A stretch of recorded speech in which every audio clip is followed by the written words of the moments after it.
বিসমিল্লাহির রহমানির রহিম। দয়াময় পরম দয়ালু আল্লাহর নামে। ইয়া আইয়ুহান নাসু ইত্তাকু রাব্বাকুম ইন্না যালযালাতাস সাআতি শাইউন আযীম। হে মানুষ, ভয় করো তোমাদের প্রতিপালককে। কিয়ামতের প্রকম্পন এক ভয়ঙ্কর ব্যাপার। يوم ترونها تذهل كل مرضعة عما أرضعت وتضع كل ذات حمل حملها وترى الناس سكارى وما هم بسكارى ولكن عذاب الله شديد। যেদিন তোমরা উহা প্রত্যক্ষ করিবে, সেদিন প্রত্যেক স্তন্যদাত্রী বিস্তৃত হইবে তাহার দুগ্ধপোষ্য শিশুকে, এবং প্রত্যেক গর্ভবতী তাহার গর্ভপাত করিয়া ফেলিবে। মানুষকে দেখিবে নেশাগ্রস্ত সদৃশ, যদিও উহারা নেশাগ্রস্ত নয়। বস্তুত আল্লাহর শাস্তি কঠিন। وَمِنَ النَّاسِ مَن يُجَادِلُ فِي اللَّهِ بِغَيْرِ عِلْمٍ وَيَتَّبِعُ كُلَّ شَيْطَانٍ مَرِيدٍ। মানুষের মধ্যে কতক অজ্ঞানতাবশত আল্লাহ সম্বন্ধে বিতণ্ডা করে এবং অনুসরণ করে প্রত্যেক বিদ্রোহী শয়তানের। كتب عليه أنه من تولاه فأنه يضله ويهديه إلى عذاب السعير। তাহার সম্বন্ধে এই নিয়ম করিয়া দেওয়া হইয়াছে যে, যে কেউ তাহার সঙ্গে বন্ধুত্ব করিবে সে তাহাকে পথভ্রষ্ট করিবে এবং তাহাকে পরিচালিত করিবে প্রজ্বলিত অগ্নির শাস্তির দিকে। يا أيها الناس إن كنتم في ريب من البعث فإنا خلقناكم من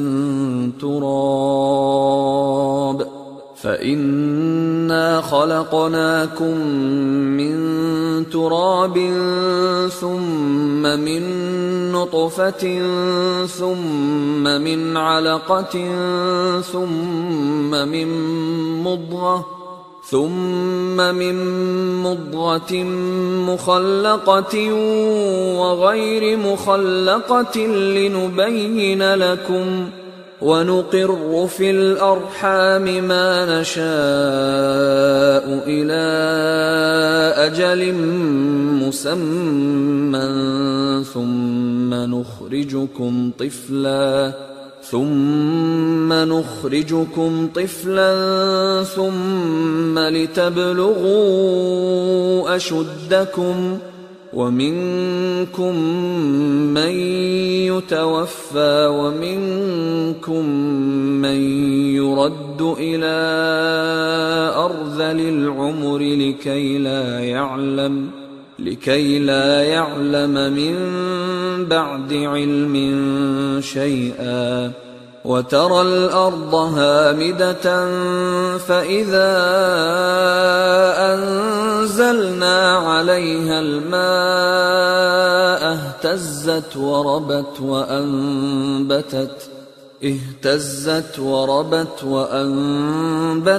من كل زوج بهيج। হে মানুষ, পুনরুত্থান সম্বন্ধে যদি তোমরা সন্দিগ্ধ হও তবে অবধান করো, আমি তোমাদেরকে সৃষ্টি করেছি মৃত্তিকা হইতে, তাহার পর শুক্র হইতে, তাহার পর আলাকা হইতে, তাহার পর পূর্ণাকৃতি অথবা অপূর্ণাকৃতি গোস্তপিণ্ড হইতে তোমাদের নিকট ব্যক্ত করিবার জন্য। আমি যাহা ইচ্ছা করি তাহা এক নির্দিষ্ট কালের জন্য মাতৃগর্ভে স্থিত রাখি, তাহার পর আমি তোমাদেরকে শিশুরূপে বাহির করি, পরে যাহাতে তোমরা পরিণত বয়সে উপনীত হও। তোমাদের মধ্যে কাহারো কাহারো মৃত্যু ঘটানো হয় এবং তোমাদের মধ্যে কাহাকেও প্রত্যাবৃত্ত করা হয় হীনতম বয়সে, যাহার ফলে উহারা যাহা কিছু জানিত সে সম্বন্ধে উহারা সজ্ঞান থাকে না। তুমি ভূমিকে দেখো শুষ্ক, অতঃপর উহাতে আমি বাড়ি বর্ষণ করিলে উহা শস্য শ্যামলা হইয়া আন্দোলিত ও স্ফীত হয় এবং উদ্গত করে সর্বপ্রকার নয়নাফিরান উদ্ভিদ। ذلك بأن الله هو الحق وأنه يحيي الموتى وأنه على كل شيء قدير। ইহা এই জন্য যে আল্লাহ সত্য এবং তিনি মৃত্যুকে জীবন দান করেন এবং তিনি সর্ববিষয়ে শক্তিমান। وأن الساعة آتية لا ريب فيها وأن الله يبعث من في القبور। এবং কিয়ামত আসিবেই, ইহাতে কোনো সন্দেহ নাই, এবং কবরে যাহারা আছে তাহাদেরকে নিশ্চয়ই আল্লাহ উত্থিত করিবেন। ومن الناس من يجادل في الله بغير علم ولا هدى ولا كتاب منير। মানুষের মধ্যে কেহ কেহ আল্লাহ সম্বন্ধে বিতণ্ডা করে, তাহাদের না আছে জ্ঞান, না আছে পথ নির্দেশ, না আছে কোনো দীপ্তিমান কিতাব। ثاني عطفه ليضل عن سبيل الله له في الدنيا خزي ونذيقه يوم القيامة عذاب الحريق। সে বিতণ্ডা করে ঘাড় বাঁকাইয়া লোকদেরকে আল্লাহর পথ হইতে ভ্রষ্ট করিবার জন্য। তাহার জন্য লাঞ্ছনা আছে ইহলোকে, এবং কিয়ামত দিবসে আমি তাহাকে আস্বাদ করাইব দহন যন্ত্রণা। ذلك بما قدمت يداك وأن الله ليس بظلام للعبيد। সেদিন তাহাকে বলা হইবে, ইহা তোমার কৃতকর্মেরই ফল, কারণ আল্লাহ বান্দাদের প্রতি জুলুম করেন না। ومن الناس من يعبد الله على حرف فإن أصابه خير اطمأن به وإن أصابته فتنة انقلب على وجهه خسر الدنيا والآخرة ذلك هو الخسران المبين। মানুষের মধ্যে কেহ কেউ আল্লাহর ইবাদত করে দ্বিধার সঙ্গে, তাহার মঙ্গল হইলে তাহাতে তাহার চিত্ত প্রশান্ত হয়, এবং কোনো বিপর্যয় ঘটিলে সে তার পূর্বাবস্থায় ফিরিয়া যায়। সে ক্ষতিগ্রস্ত হয় দুনিয়াতে ও আখিরাতে। ইহাই তো সুস্পষ্ট ক্ষতি। يدعو من دون الله ما لا يضره وما لا ينفعه ذلك هو الضلال البعيد। সে আল্লাহর পরিবর্তে এমন কিছুকে ডাকে যাহা উহার কোনো অপকার করিতে পারে না, উপকারও করিতে পারে না। ইহাই চরম বিভ্রান্তি। يدعو لمن ضره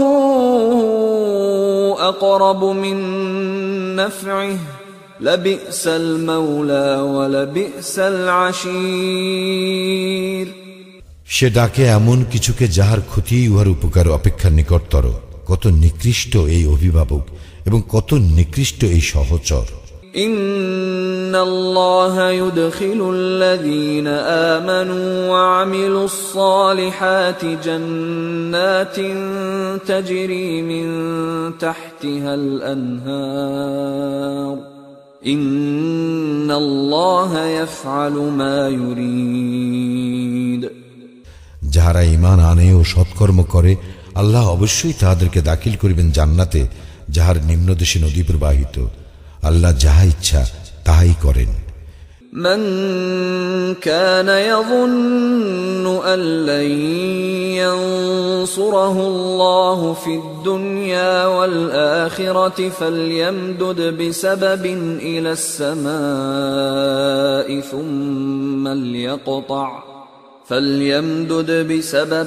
إلى السماء ثم ليقطع فلينظر هل يذهبن كيده ما يغيظ।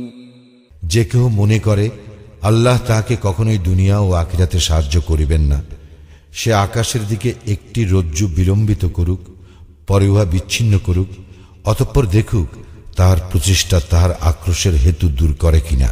وكذلك أنزلناه آيات بينات وأن الله يهدي من يريد এইভাবে আমি সুস্পষ্ট নিদর্শন রূপে উহা অবতীর্ণ করিয়াছি, আর আল্লাহ তো যাহাকে ইচ্ছা সৎ পথ প্রদর্শন করেন। إن الذين آمنوا والذين هادوا والصابئين والنصارى والمجوس والذين أشركوا إن الله يفصل بينهم يوم القيامة إن الله على كل شيء شهيد নিশ্চয় যাহারা ঈমান আনিয়াছে এবং যাহারা ইয়াহুদী হইয়াছে, যাহারা সাবিঈ খ্রিস্টান ও অগ্নি পূজক এবং যাহারা মুশরিক হইয়াছে, কিয়ামতের দিন আল্লাহ তাহাদের মধ্যে ফয়সালা করিয়া দিবেন। আল্লাহ তো সমস্ত কিছুর সম্যক প্রত্যক্ষকারী। ألم تر أن الله يسجد له من في السماوات ومن في الأرض والشمس والقمر والنجوم والجبال والشجر والدواب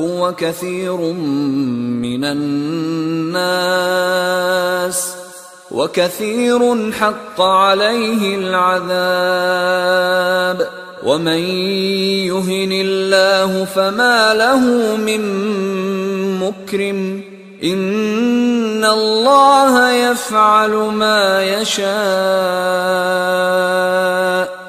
তুমি কি দেখো না যে আল্লাহকে সিজদা করে যাহা কিছু আছে আকাশ মণ্ডলীতে ও পৃথিবীতে, সূর্য, চন্দ্র, নক্ষত্র মণ্ডলী, পর্বতরাজি, বৃক্ষলতা, জীব জন্তু, এবং সিজদা করে মানুষের মধ্যে অনেকেই। আবার অনেকের প্রতি অবধারিত হইয়াছে শাস্তি। আল্লাহ যাহাকে হেয় করেন তাহার সম্মানদাতা কেহই নাই। আল্লাহ যাহা ইচ্ছা তাহা করেন।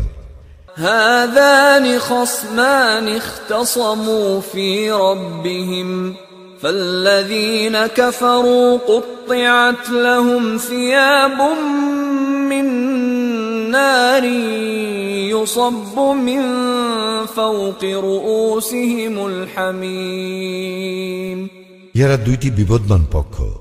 তাহারা তাহাদের প্রতিপালক সম্বন্ধে বিতর্ক করে। যাহারা কুফরি করে তাহাদের জন্য প্রস্তুত করা হয়েছে আগুনের পোশাক, তাহাদের মাথার উপর ঢালিয়া দেওয়া হইবে ফুটন্ত পানি। يصهر به ما في بطونهم والجلود যাহা দ্বারা উহাদের উদরে যাহা আছে তাহা এবং উহাদের চর্ম বিগলিত করা হইবে। ولهم مقامع من حديد এবং উহাদের জন্য থাকিবে লৌহ মুদ্গর। كلما أرادوا أن يخرجوا منها من غم أعيدوا فيها وذوقوا عذاب الحريق যখনই উহারা যন্ত্রণা কাতর হইয়া জাহান্নাম হইতে বাহির হইতে চাইবে, তখনই তাহাদেরকে ফিরাইয়া দেওয়া হইবে উহাতে। উহাদেরকে বলা হইবে, আস্বাদন করো দহন যন্ত্রণা। إن الله يدخل الذين آمنوا وعملوا الصالحات جنات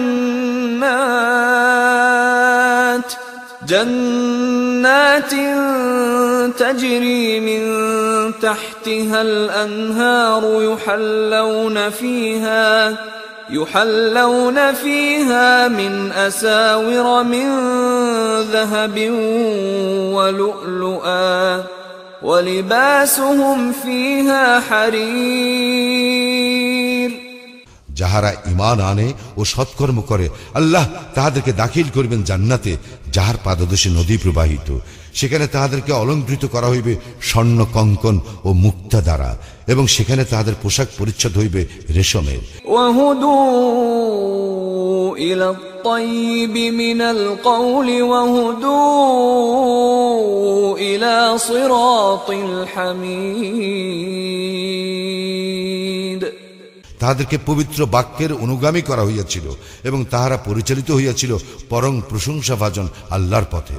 ইন্নাল্লাযীনা কাফারু ওয়া ইয়াসুদ্দুনা আন সাবিলিল্লাহি ওয়াল মাসজিদিল হারামিল্লাযী জাআলনাহু লিন-নাস والمسجد الحرام الذي جعلناه للناس سواء العاكف فيه والباد ومن يرد فيه بإلحاد بظلم نذقه من عذاب أليم যারা কুফরি করে এবং মানুষকে নিবৃত্ত করে আল্লাহর পথ হইতে ও মসজিদুল হারাম হইতে, যাহা আমি করিয়াছি স্থানীয় ও বহিরাগত সকলের জন্য সমান। আর যে ইচ্ছা করে সীমালঙ্ঘন করিয়া উহাতে পাপ কার্যের, তাহাকে আমি আস্বাদন করাইব মর্মন্তুর শাস্তি। وَإِذْ بَوَّأْنَا لِإِبْرَاهِيمَ مَكَانَ الْبَيْتِ أَلَّا تُشْرِكْ بِي شَيْئًا وطهر بيتي للطائفين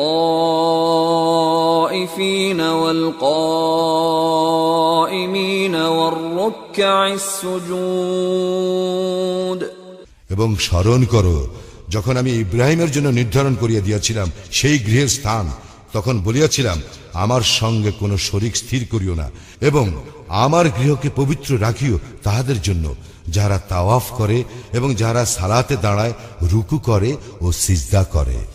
وَأَذِّن فِي النَّاسِ بِالْحَجِّ يَأْتُوكَ رِجَالًا وَعَلَى كُلِّ ضَامِرٍ يَأْتِينَ مِنْ كُلِّ فَجٍّ عَمِيقٍ এবং মানুষের নিকট হজের ঘোষণা করিয়া দাও, উহারা তোমার নিকট আসিবে পদব্রজে ও সর্বপ্রকার ক্ষীণকায় উষ্টের পিঠে, ইহারা আসিবে দূর দূরান্তের পথ অতিক্রম করিয়া। لِيَشْهَدُوا مَنَافِعَ لَهُمْ وَيَذْكُرُوا اسْمَ اللَّهِ فِي أَيَّامٍ مَّعْلُومَاتٍ عَلَى مَا رَزَقَهُم مِّن بهيمة الأنعام فكلوا منها وأطعموا البائس الفقير যাতে তারা তাদের কল্যাণময় স্থানগুলিতে উপস্থিত হইতে পারে এবং তিনি তাহাদেরকে চতুষ্পদ জন্তু হইতে যা রিজিক হিসাবে দান করিয়াছেন, উহার উপর নির্দিষ্ট দিনগুলিতে আল্লাহর নাম উচ্চারণ করিতে পারে। অতঃপর তোমরা উহা হইতে আহার করো এবং দুস্থ অভাবগ্রস্তকে আহার করাও। ثم ليقضوا تفثهم وليوفوا نذورهم وليطوفوا بالبيت العتيق অতঃপর তারা যেন তাহাদের অপরিচ্ছন্নতা দূর করে এবং তাহাদের মানত পূর্ণ করে এবং তাওয়াফ করে প্রাচীন গৃহের। ذلك ومن يعظم حرمات الله فهو خير له عند ربه وأحلت لكم الأنعام إلا ما يتلى عليكم فاجتنبوا الرجس من الأوثان واجتنبوا قول الزور ইহাই বিধান, এবং কেহ আল্লাহ কর্তৃক নির্ধারিত পবিত্র অনুষ্ঠানগুলি সম্মান করিলে তাহার প্রতিপালকের নিকট তাহার জন্য ইহাই উত্তম। তোমাদের জন্য হালাল করা হয়েছে গবাদি পশু, জন্তু, এগুলি ব্যতীত যাহা তোমাদেরকে শোনানো হইয়াছে। সুতরাং তোমরা বর্জন করো মূর্তি পূজার অপবিত্রতা এবং দূরে থাকো মিথ্যা কথন হইতে। হুনাফা লিল্লাহি গায়রা মুশরিকিন বিহি ومن يشرك بالله فكأنما خر من السماء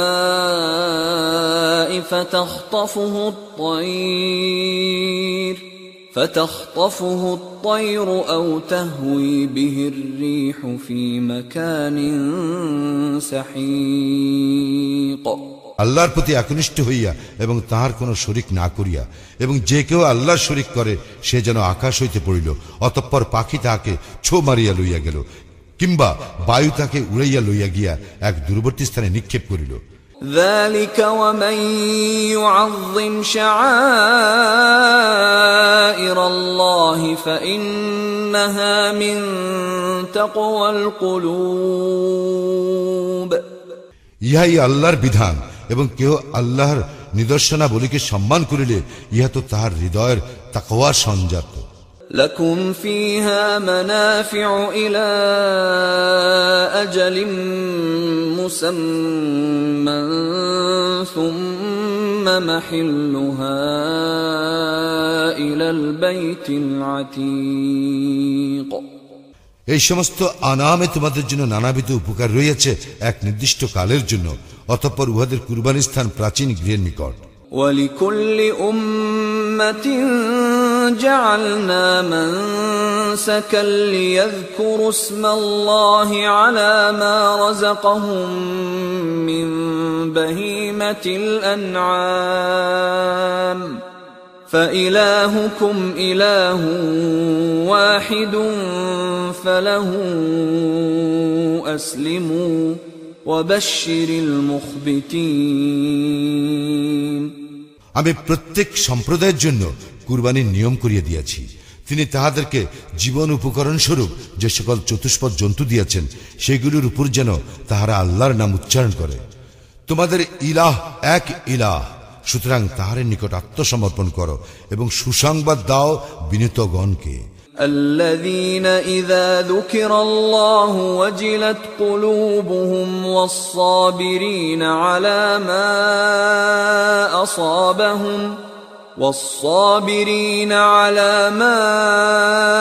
أصابهم والمقيم الصلاة ومما رزقناهم ينفقون যাদের হৃদয় ভয় কম্পিত হয় আল্লাহর নাম স্মরণ করা হইলে, যারা তাহাদের বিপদ আপদে ধৈর্য ধারণ করে এবং সালাত কায়েম করে এবং আমি তাহাদেরকে যে রিজিক দিয়াছি তা হইতে ব্যয় করে। والبدن جعلناها لكم من شعائر الله لكم فيها خير فاذكروا اسم الله عليها صواف فإذا وجبت جنوبها فكلوا منها وأطعموا القانع والمعتر كذلك سخرناها لكم لعلكم تشكرون এবং উষ্ট্রকে করিয়াছি আল্লাহর নিদর্শনগুলির অন্যতম, তোমাদের জন্য উহাতে মঙ্গল রহিয়াছে। সুতরাং সারিবদ্ধভাবে দণ্ডায়মান অবস্থায় উহাদের উপর তোমরা আল্লাহর নাম উচ্চারণ করো। যখন উহারা কাঠ হইয়া পড়িয়া যায় তখন তোমরা উহা হইতে আহার করো এবং আহার করাও ধৈর্যশীল অভাবগ্রস্তকে ও যাচনাকারী অভাবগ্রস্তকে। এইভাবে আমি উহাদেরকে তোমাদের অধীন করিয়া দিয়াছি যাতে তোমরা কৃতজ্ঞতা প্রকাশ করো। لن ينال الله لحومها ولا دماؤها ولكن يناله التقوى منكم كذلك سخرها لكم لتكبروا الله على ما هداكم وبشر المحسنين কখনোই আল্লাহর নিকট পৌঁছায় না উহাদের গোশত এবং রক্ত, বরং পৌঁছায় তোমাদের তাকওয়া। এইভাবে তিনি ইহাদেরকে তোমাদের অধীন করিয়া দিয়েছেন যাতে তোমরা আল্লাহ শ্রেষ্ঠত্ব ঘোষণা করো, এই জন্য যে তিনি তোমাদেরকে পথ প্রদর্শন করিয়াছেন। সুতরাং তুমি সুসংবাদ দাও সৎকর্মপরায়ণদেরকে। ইন্নাল্লাহা ইউদাফিউ আনিল্লাযীনা আমানু ইন্নাল্লাহা লা ইউহিব্বু কুল্লা খাওয়ানিন কাফুর। অবশ্যই আল্লাহ রক্ষা করেন মুমিনদেরকে, তিনি কোনো বিশ্বাসঘাতক অকৃতজ্ঞকে পছন্দ করেন না। أذن للذين يقاتلون بأنهم ظلموا وإن الله على نصرهم لقدير যুদ্ধের অনুমতি দেওয়া হইল তাহাদেরকে যারা আক্রান্ত হইয়াছে, কারণ তাহাদের প্রতি অত্যাচার করা হইয়াছে। আল্লাহ নিশ্চয়ই তাহাদেরকে সাহায্য করিতে সম্যক সক্ষম। الذين أخرجوا من ديارهم بغير حق إلا أن يقولوا ربنا الله ولولا دفع الله الناس بعضهم ببعض لهدمت صوامع وبيع وصلوات ومساجد يذكر فيها اسم الله كثيرا ولينصرن الله من ينصره إن الله لقوي عزيز। তাদেরকে তাদের ঘরবাড়ি হতে অন্যায়ভাবে বহিষ্কার করা হয়েছে শুধু এই কারণে যে তাহারা বলে আমাদের প্রতিপালক আল্লাহ। আল্লাহ যদি মানব জাতির এক দলকে অন্য দল দ্বারা প্রতিহত না করিতেন তাহলে বিধ্বস্ত হইয়া যাইত খ্রিস্টান সংসার বিরাগীদের উপাসনা স্থান, গির্জা, ইহুদীদের উপাসনালয় এবং মসজিদ সমূহ, যাহাতে অধিক স্মরণ করা হয় আল্লাহর নাম। আল্লাহ নিশ্চয়ই তাহাকে সাহায্য করেন যে তাহাকে সাহায্য করে। আল্লাহ নিশ্চয়ই শক্তিমান পরাক্রমশালী। আল্লাযীনা ইম্মাক্কান্নাহুম ফিল আরদি আকামুস সালাতা ওয়া আতাউয যাকাতা ওয়া আমারু বিল মা'রুফি ওয়া নাহাউ আনিল মুনকার ওয়ালিল্লাহি আকিবাতুল উমুর। আমি ইহাদেরকে পৃথিবীতে প্রতিষ্ঠা দান করিলে ইহারা সালাত কায়েম করিবে, যাকাত দিবে এবং সৎকর্মের নির্দেশ দিবে এবং অসৎকর্ম নিষেধ করিবে, আর সকল কর্মের পরিণাম আল্লাহর ইখতিয়ারে। وَإِن يُكَذِّبُوكَ فَقَدْ كَذَّبَتْ قَبْلَهُمْ قَوْمُ نُوحٍ وَعَادٌ وَثَمُودَ। এবং লোকেরা যদি তোমাকে অস্বীকার করে তবে উহাদের পূর্বে অস্বীকার করিয়াছিল তো নূহ, আদ ও সামুদের সম্প্রদায়। وَقَوْمُ إِبْرَاهِيمَ وَقَوْمُ لُوطٍ ইব্রাহিম ও লূতের সম্প্রদায়।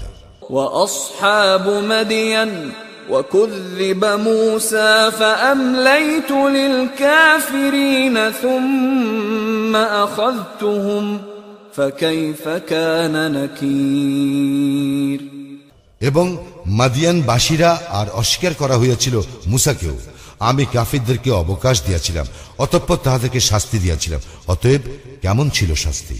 فَكَأَيِّن مِّن قَرْيَةٍ أَهْلَكْنَاهَا وَهِيَ ظَالِمَةٌ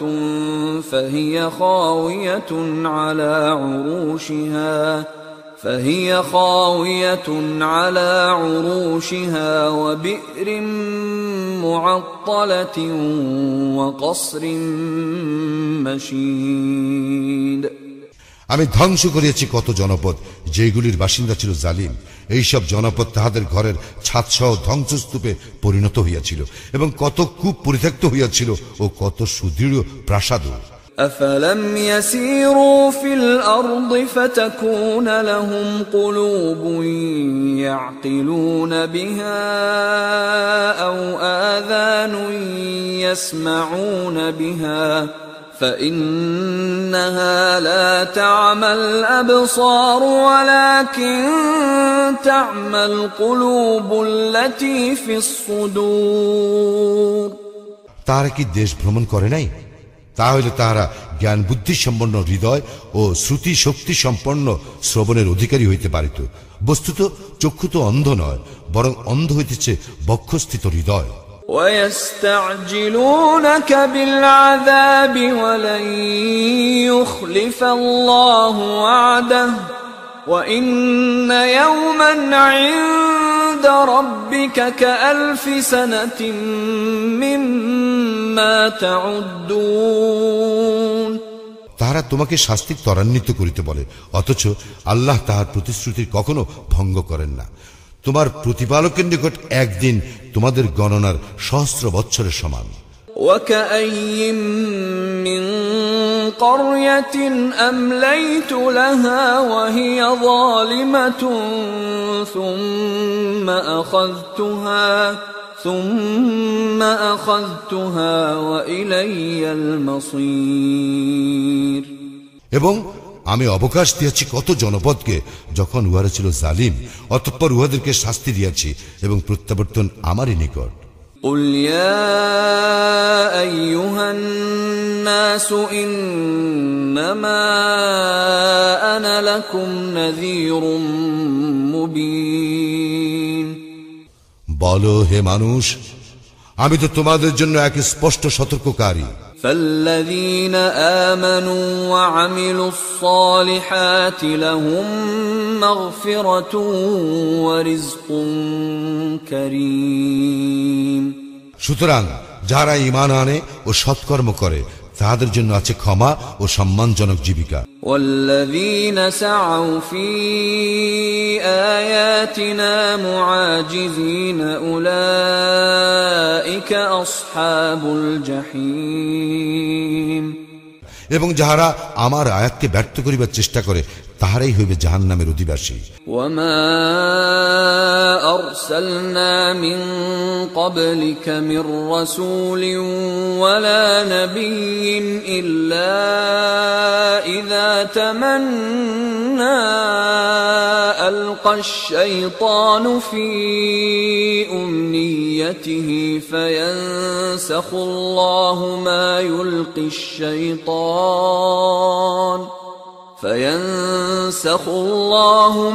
يلقي الشيطان ثم يحكم الله آياته والله عليم حكيم।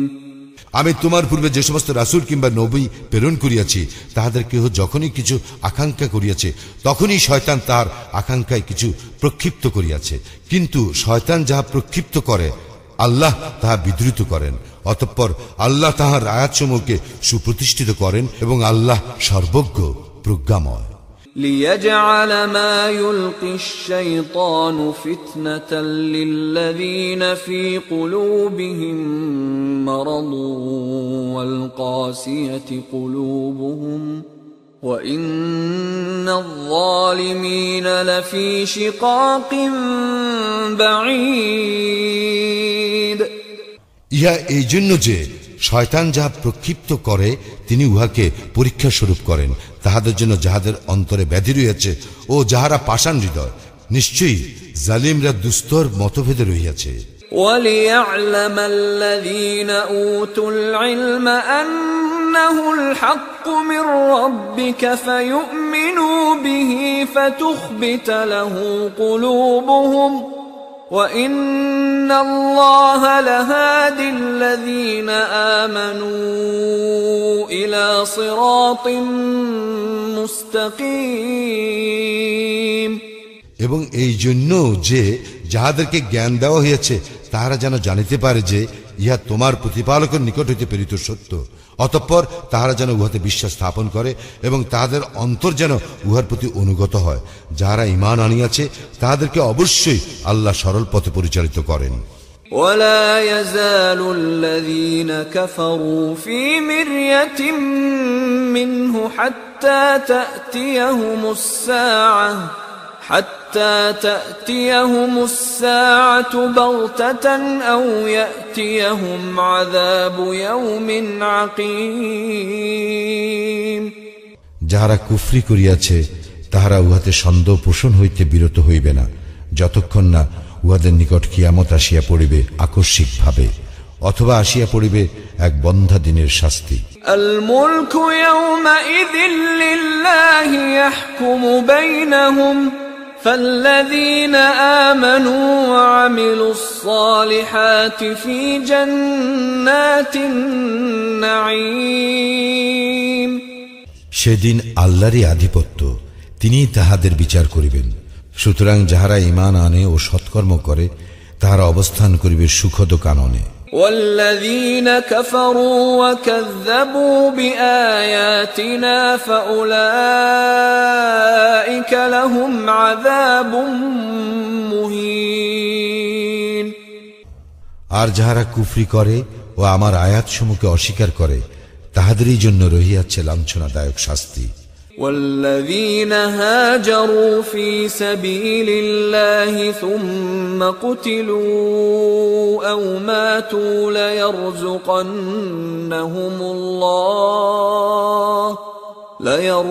ليرزقنهم الله رزقا حسنا وإن الله لهو خير الرازقين এবং যাহারা হিজরত করিয়াছে আল্লাহর পথে অতঃপর নিহত হইয়াছে অথবা মারা গিয়াছে তাহাদেরকে আল্লাহ অবশ্যই উৎকৃষ্ট জীবিকা দান করিবেন আর নিশ্চয়ই আল্লাহ তিনি তো সর্বোৎকৃষ্ট রিজিক দাতা ليدخلنهم مدخلا يرضونه وإن الله لعليم حليم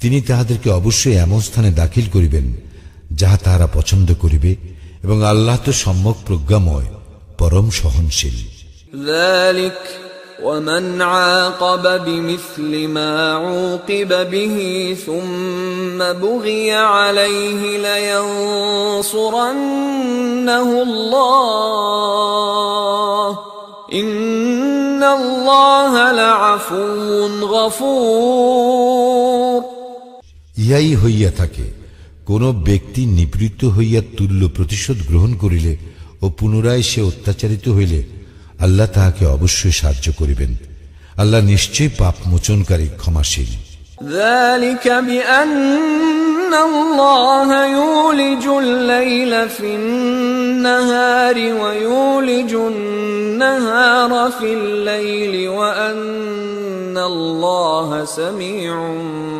بصير উহা এই জন্য যে আল্লাহ রাত্রিকে প্রবিষ্ট করান দিবসের মধ্যে এবং দিবসকে প্রবিষ্ট করেন রাত্রির মধ্যে এবং আল্লাহ সর্বশ্রোতা সম্যক দ্রষ্টা ذلك بأن الله هو الحق وأن ما يدعون من دونه هو الباطل وأن ما يدعون من دونه هو الباطل وأن الله هو العلي الكبير এই জন্য যে আল্লাহ তিনি সত্য এবং উহারা তাহার পরিবর্তে যাহাকে ডাকে উহা তো অসত্য এবং আল্লাহ তিনি তো সমুচ্চ মহান ألم تر أن الله أنزل من السماء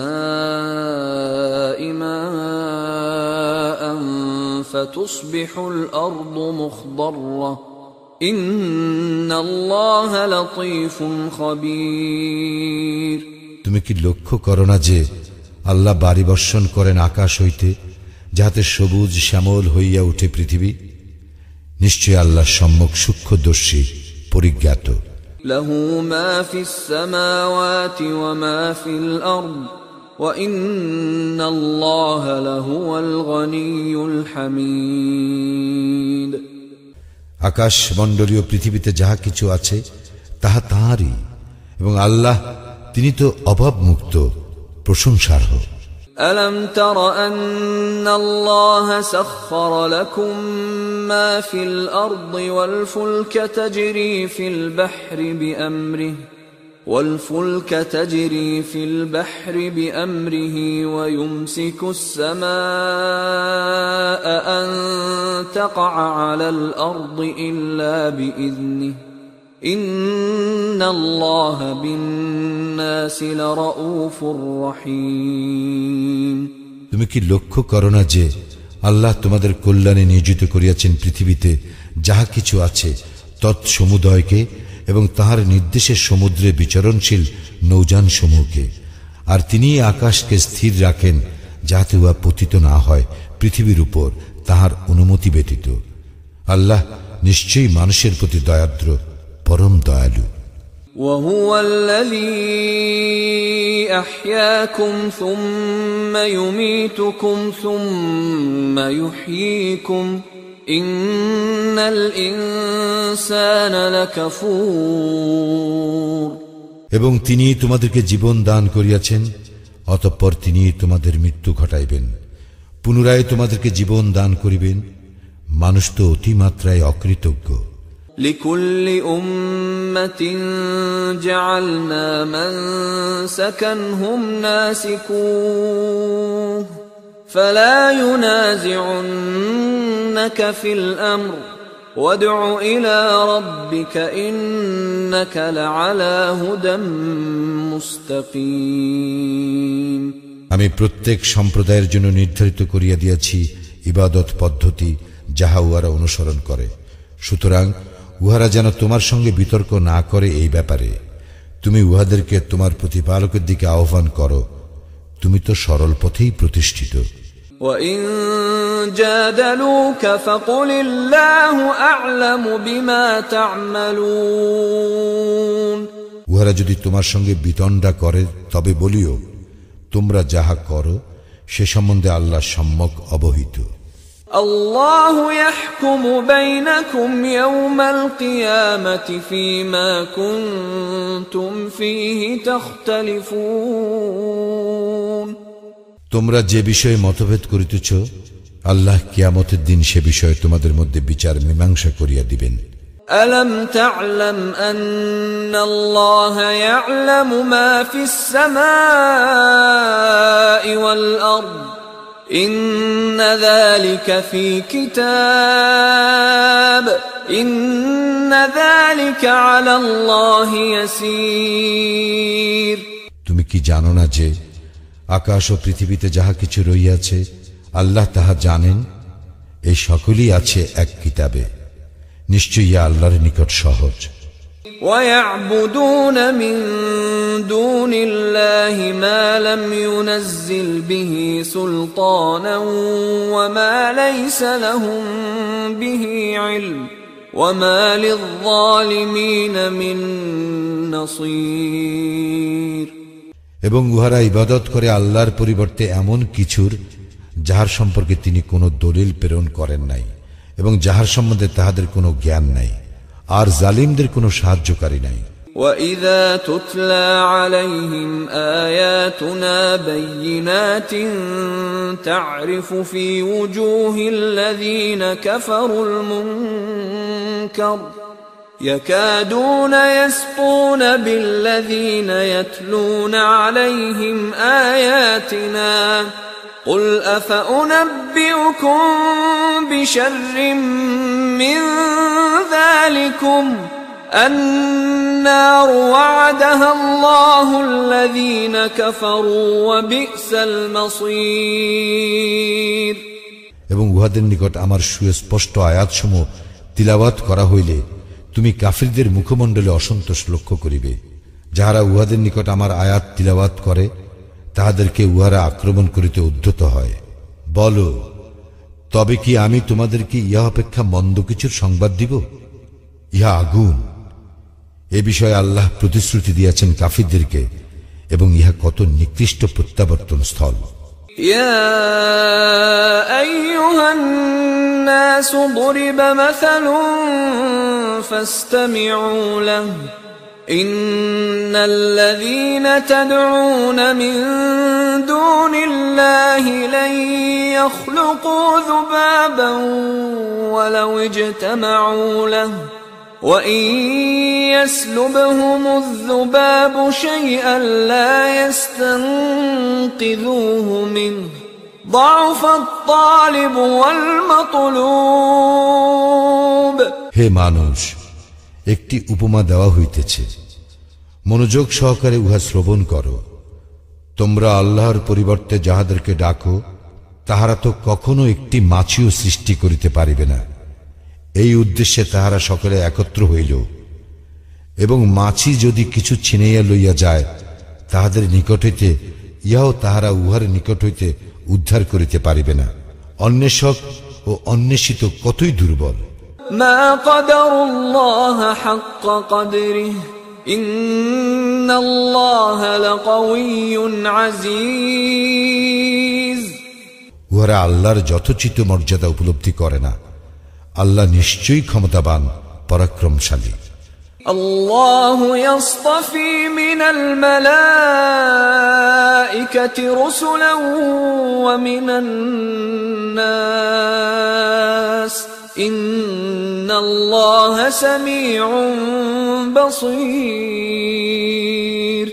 আল্লাহ ফেরেশতাদের মধ্য হইতে মনোনীত করেন বাণী বাহক এবং মানুষের মধ্য হইতে, আল্লাহ তো সর্বশ্রোতা, সম্যক দ্রষ্টা। يعلم ما بين أيديهم وما خلفهم وإلى الله ترجع الأمور। তাহাদের সম্মুখে ও পশ্চাতে যাহা কিছু আছে তিনি তাহা জানেন এবং সমস্ত বিষয় আল্লাহর নিকট প্রত্যাবর্তিত হইবে। يا أيها الذين آمنوا اركعوا واسجدوا واعبدوا ربكم وافعلوا الخير لعلكم تفلحون। হে মুমিনগণ, তোমরা রুকু করো, সিজদা করো এবং তোমাদের প্রতিপালকের ইবাদত করো ও সৎকর্ম করো, যাহাতে সফল কাম হইতে পারো। وجاهدوا في الله حق جهاده هو اجتباكم وما جعل عليكم في الدين من حرج ملة أبيكم إبراهيم هو سماكم المسلمين من قبل وفي هذا ليكون